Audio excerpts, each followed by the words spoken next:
الحمد لله رب العالمين والعاقبة للمتقين ولا عدوان إلا على الظالمين وأشهد أن لا إله إلا الله وحده لا شريك له أقرار به توحيدا وأشهد أن محمدا عبده ورسوله وسلم تسليما مزيدا أما بعد السلام عليكم ورحمة الله وبركاته. By the grace of Allah subhanahu wa ta'ala, we're able, inshallah ta'ala, to give a reminder to each and every one of us on some practical guidelines of what it means to become a Muslim. The practical guidelines in becoming a Muslim. What does that mean? Being a Muslim, what does it entail? And are we fulfilling our obligation to living up to being Muslims? No doubt and foremost, we must understand that this issue in regarding to being a Muslim is revolved around two tremendous ahadith. And it's the hadith of a father and a son. The hadith of Umar ibn al-Khattab radiallahu ta'ala anhu, famously known as the hadith of Jibril, which the ulama have gave it the nickname Sunnah. And then you have the hadith of his son Abu Abdul Rahman Abdullah ibn Umar radiallahu ta'ala anhuma, which is another beautiful hadith. And the fact that the hadith of the son, we had mentioned that Islam buniyat, he says that سمعت رسول الله صلى الله عليه وسلم يقول, I heard the Messenger of Allah صلى الله عليه وسلم saying, بني الإسلام على خمس, that Islam has been built upon five.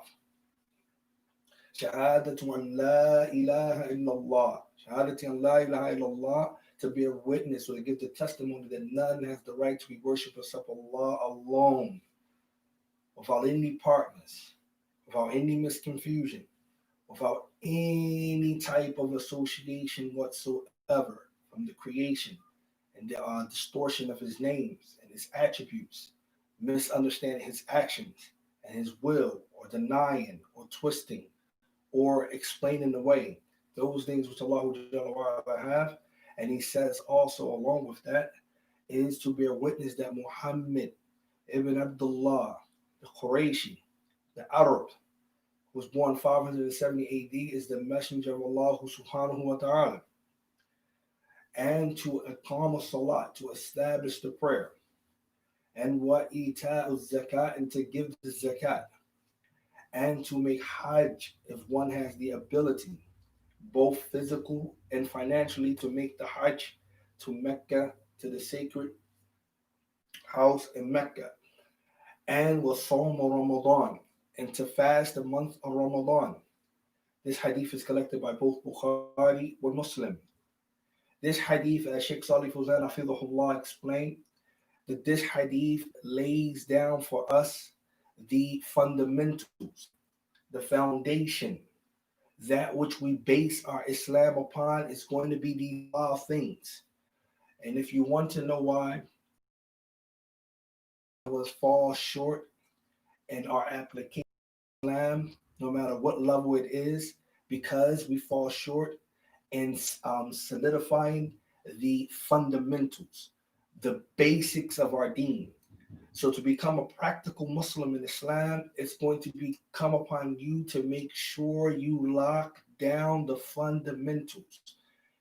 Islam is not about do's and don'ts first, meaning it does not highlight the don'ts before the do's. When you thinking first and foremost from the hadith of Aisha radiallahu ta'ala anha, where she mentioned that have Allah Jalla wa ala started with the prohibitions first before starting with those things of teaching and educating, then the people would not been able to do it.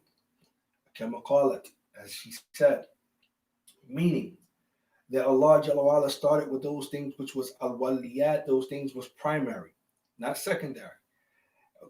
Purifying the hearts, teaching them about the love of Allah, Tawheed, etc.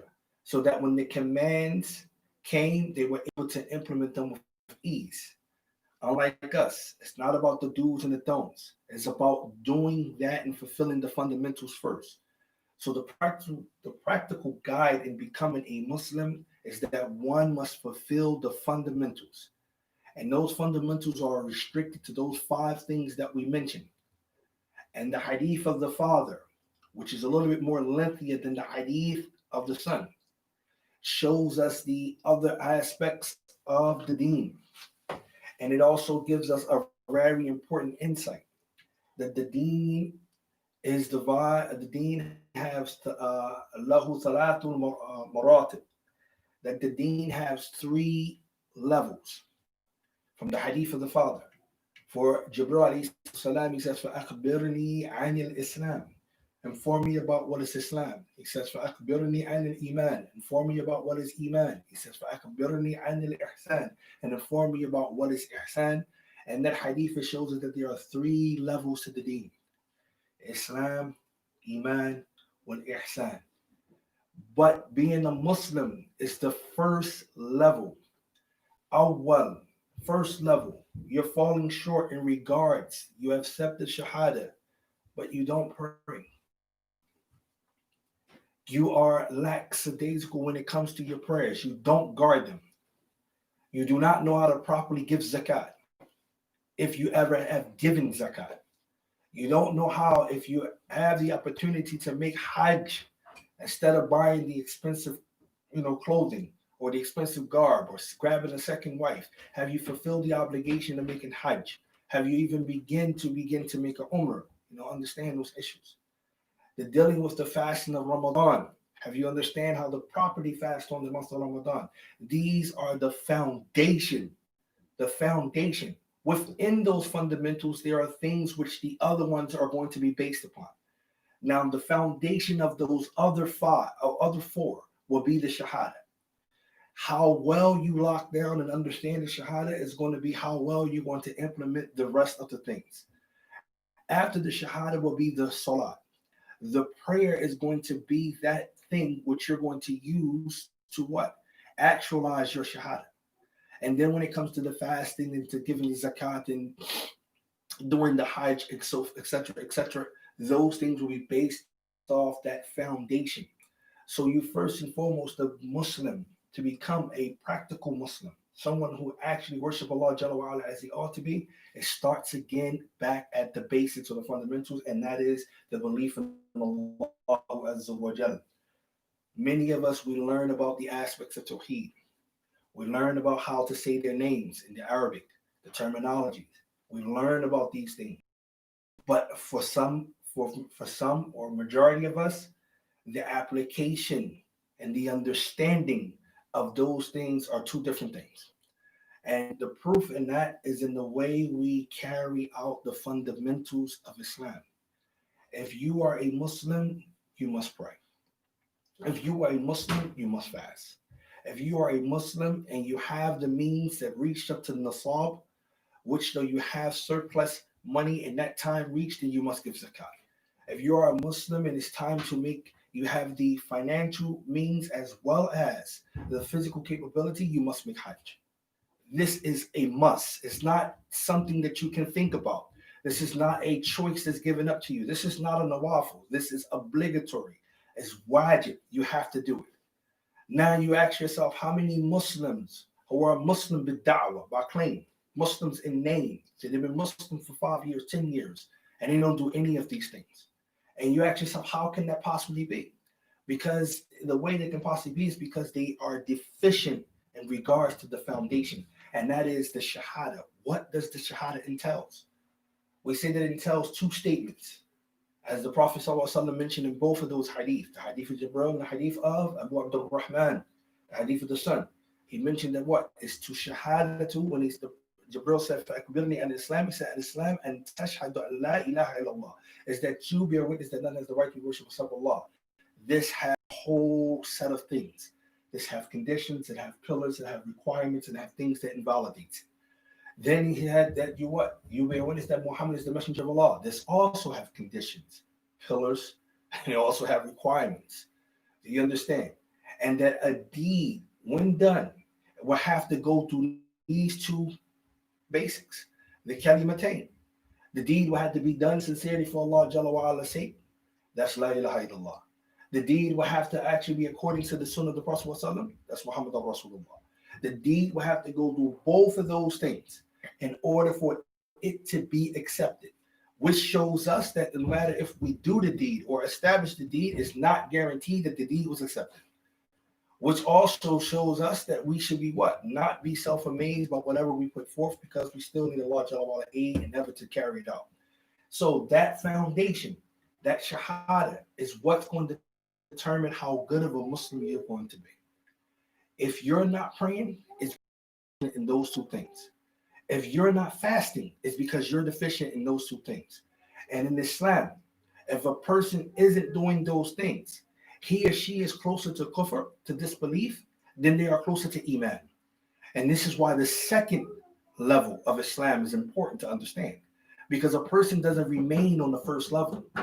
A person who carries out and fulfills the obligations of the first level, which is Islam, is going to accelerate to what we call iman, which is the second stage. A person doesn't remain on the first level. If a person remains on the first level, it's because a person did not accelerate and do what is expected. This is why the ulama, they have explained, a person who prays his 5 prayers regularly, the person who prays and does and pays zakat when it's a due upon him, a person who fasts and the way that it's legislated for him to fast, a person who understands the shahada, so forth, this individual will increase other different type of prayers, right?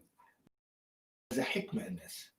If you are struggling, and most of us are struggling with the 5, all right?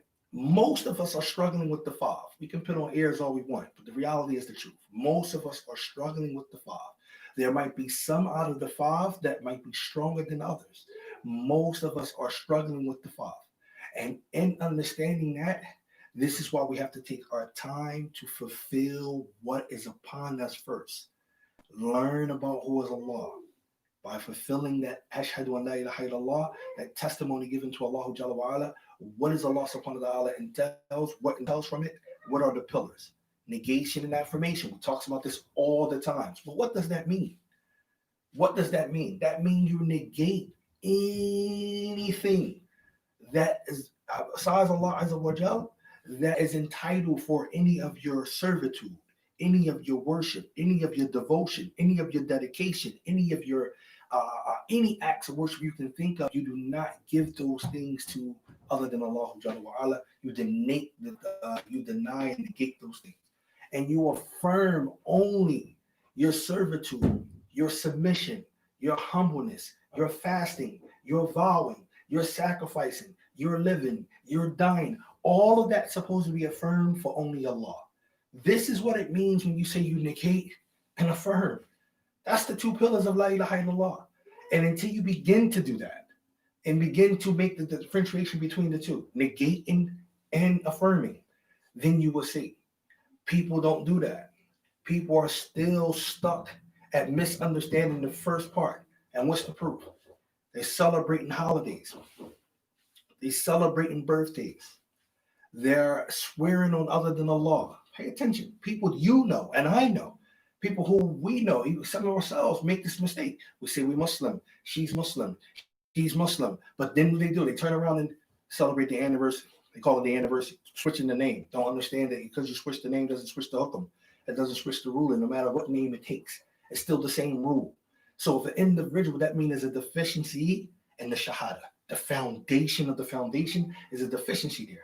If you celebrate your birthday, if you celebrate a holiday, if you celebrate any festivity that's not legislated by Allah, there's a deficiency in your understanding of the shahada, period. If you are partaking in anything which Islam, you understand, that does not legislate, and you might think that this is not a grave matter, but it is a grave matter. It's a serious matter because it goes down with the right of Allah. Only Allah can legislate for us what we celebrate and what we cannot. Swearing on other than Allah is shirk. And it might be minor shirk, as the ulama mentioned. But swearing on other than Allah is shirk. And many people do it. Many people who say they Muslim do it. It's because which are the requirements of the shahada. Becoming Muslim in al-Islam does not mean just because you said Ashhadu an la ilaha illallah Muhammad Rasulullah bin nutq. You said it with your tongue, but you don't understand what it means. And you don't understand what it means, nor do you act off what it requires or it entails, according to the scholars like Sheikh Muhammad Abdul Wahab mentioned, and as well as Sheikh Salih Fawzan in the explanation of this tremendous book, according to those ulama, and even from Sheikh Islam Taymiyyah and many of his works, as Ibn al-Qayyim as well, Ibn al-Uthaymeen, all of them mention that this person has not entered into al-Islam. This person is not a Muslim. Not knowing what the Shahada means, not knowing what it entails nor it requires. But you just said, Ashhadu an la ilaha illallah, Muhammad Rasulullah. You just articulated it. You don't understand it. You don't act according to it. You have not entered into Islam. This is why it's important that when you say Ashhadu an la ilaha illallah and Muhammad Rasulullah, you understand what it means. You understand what it entails. You understand what its requirements, and you carry it out. This is the one who have fulfilled the obligation of the Shahada. This is the individual who is going to become a good Muslim. Another individual won't become a good Muslim because he don't have a practical guide. And what do we mean when we say a practical guide to becoming a Muslim? Meaning doing things that are practical, realistic. If you want to become a better Muslim, then you need to hone in and lock down the understanding of Ashhadu an la ilaha illallah Muhammad Rasulullah with fahm, understanding what it means. That's where you start at. Then you're going to perform the next thing, which is going to actualize your shahada. That's the prayer. This is why Umar ibn al-Khattab, what did he say? He said, there is no portion. This is the Sahaba. There is no portion. And not only is the Sahaba, he's also from what? He is from the Khulafa, or Rashideen, and Mahdiyin. He said that there is no portion. La haddur fil Islam man taraka salat. There is no portion for the one who leaves off the prayer. There's no portion of Islam. It's Umar ibn al-Khattab. And as the ulama mentioned, that there is no issue from amongst the issues that the companions considered that a person leaves off to be kufr except the salah. If a person leaves it off, then that you leave off the prayer, then that is kufr, that is disbelief. Because why? That is that understanding. This is why Umar ibn Khattab said there's no portion in Islam for the one who does not pray. Now, how many Muslims out there on a daily basis who don't pray? Again, it goes back to the deficiency of La ilaha illallah and Muhammad Rasulullah. Because if you understand those two, you're going to pray. And if these two are right, this is practical. Forget everything else. Forget knowing how to say shukran, F1, jazakallah khayran wa fika barakallah. Forget all of that. Forget this. Do I eat that? Can I not eat this? Forget all of that. Start with the fundamentals. The foundation of the foundations is the shahadatain. Understand what they are. Let that drive you to begin to actualize it through the prayer. And once you lock down the awaliyat, meaning the obligatory prayer first, not the supererogatory prayer. You do not worry about any supererogatory prayer, whether it's sunnah or otherwise, if you are deficient in your obligatory prayers. So you lock down your obligatory prayers. And then if you want to use the sunnah maratib or the nawafil prayers as a means, as it comes in the hadith of Abu Hurairah, they mentioned that Allah Azza wa Jalla is going to say, how was my servant in regards to first things when they asked about his salat? How was he in regards to his obligatory prayer? If he was deficient in his obligatory prayer, Allah Jalla is then going to ask how was he with his supererogatory prayer. It means those extra prayers that he was doing. Those extra prayers that he was doing. How was he in regards to those extra prayers? Now, and those extra prayers are going to serve as a means to helping out the short deficiencies or the shortcomings that he have in his obligatory prayer. So the believer, the Muslim, the practical Muslim, is one to lock down the obligatory prayers. And then once he hone in on those obligatory prayers, he's going to lock down on those other prayers as a means to help him for when he falls short, even in the obligatory prayers. So it's understanding, because Allah Jalla says in the Hadith Qudsi, which is also reported by Abu Hurairah, he mentioned that what? That my servant do not draw near to me, nothing more beloved to me, and to my servant until my servant al-abdi does that which I made obligatory upon him. The ulama mentioned that this is the understanding of al-waliyat, right? That you start with those things which are primary, the obligations first, before those things which are secondary. If you find that you are Muslim and you are more concerned with different things outside of the actual obligatory elements of the actual deen, then you have a deficiency in there. And a lot of times, many people who prefer the supererogatory over the obligatory and they fall short in the obligatory, they are the individuals who normally tend to go to the path towards bid'ah, innovation, because the Sunni is the one who starts with the obligations first, as it comes in the Hadith Qudsi, that my servant do not draw near to me, or nor beloved to me, until he does what? Until he does those things which has been obligatory. And then I begin to love him when he does those things which what? Becomes supererogatory. So the first thing is the obligation, the practical guide to being a Muslim. So once we understand that, then we can see where we're falling short at.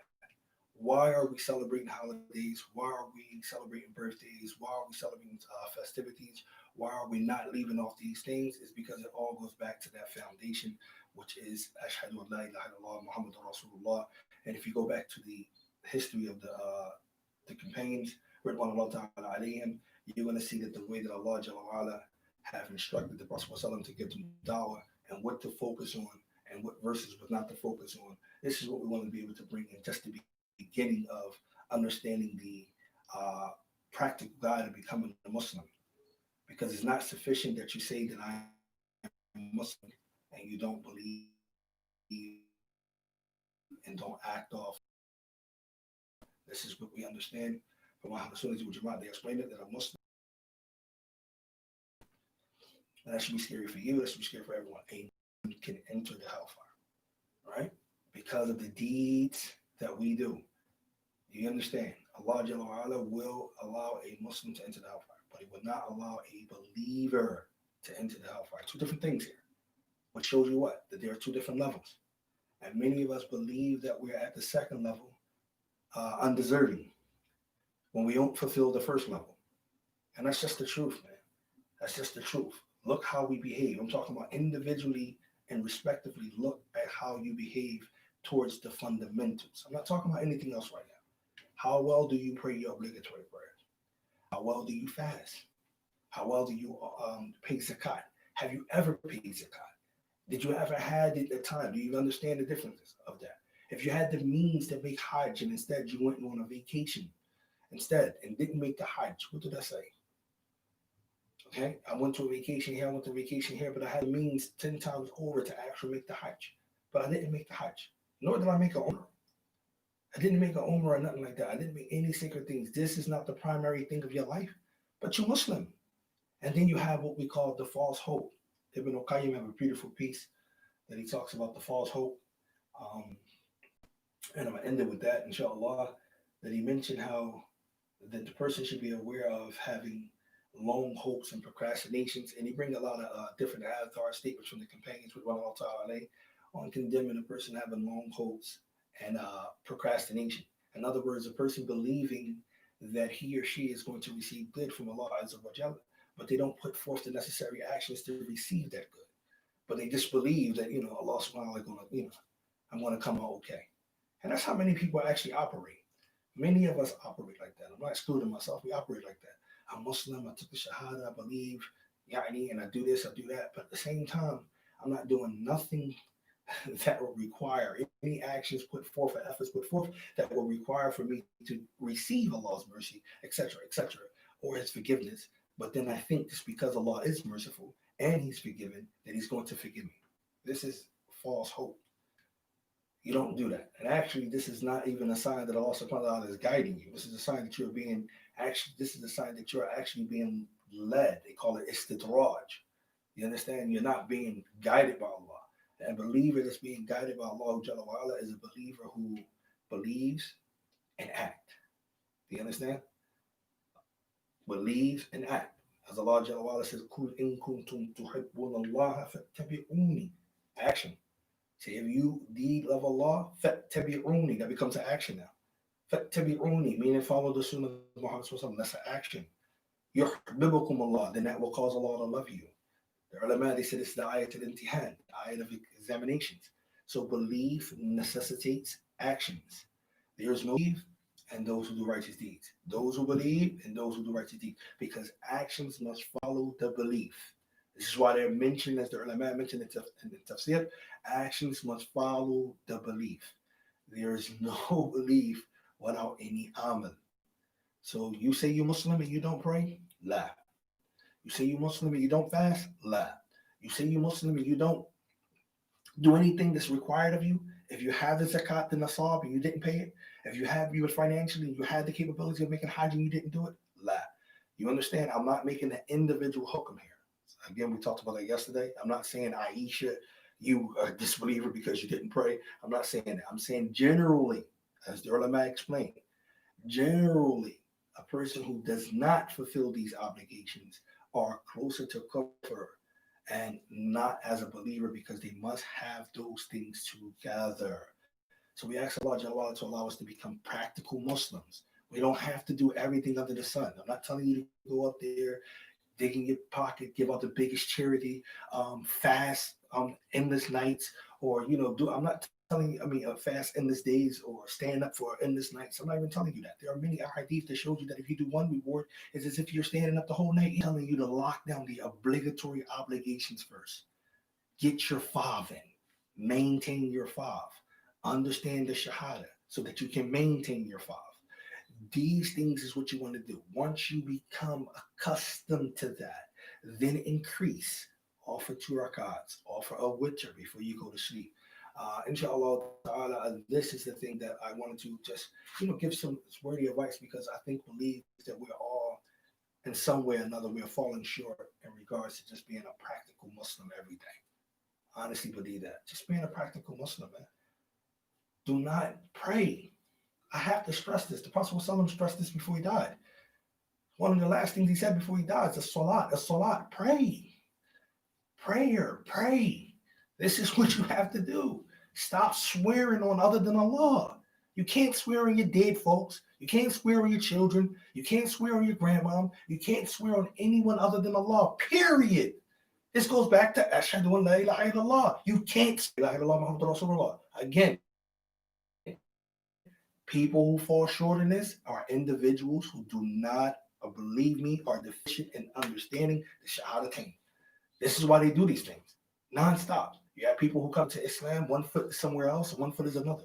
They don't enter Islam wholeheartedly. They don't leave off kufr. They don't leave off all the kufr. They don't leave off all the shirk. They don't leave off all of these different aspects of disbelief and shirk. They come into Islam and they think that they can Christianize Islam. Allah's in my heart. And they start speaking like this type of stuff. Allah's in my heart and this and that. No. Islam has a whole set away. And ilm is one of them. As is mentioned from Sheikh Muhammad al-Wahhab, he says from the 10 things that will cause a person to exit the fold of Islam, from the nawaqid of Islam, is a person who al-i'radu an din Allah, wa yata'allamahu wa la ya'malu bih. That a person who turns away from the religion of Allah Azza wa Jal, he does not learn it, nor does he implement it. Allah Jalla says, وَمَنْ أَظْلَمُ مِمَّنْ ذُكِّرَ آيَاتِ رَبِّهِ. And who is more wrong or more unjust than the one who turns away from when we're reminded from the remembrance of Allah, of his Lord Azza wa Jal, and he turns away from it. He turns away from the remembrance of Allah. We ever said that was incorrect today, inshallah ta'ala, from myself and the shaitan. We said it's correct from Allah Jalla wa Ala. We will continue, inshallah ta'ala, on explaining the practical guide of the Muslims, and later on in later videos, inshallah ta'ala, and giving us some practical guide how we become just better Muslims. I'm not talking about a superb Muslim, I'm just saying just a Muslim. Basically how you become a Muslim and locking in those things that we need to do just to become a Muslim on a daily basis, inshallah. Assalamu alaikum wa rahmatullahi wa barakatuh.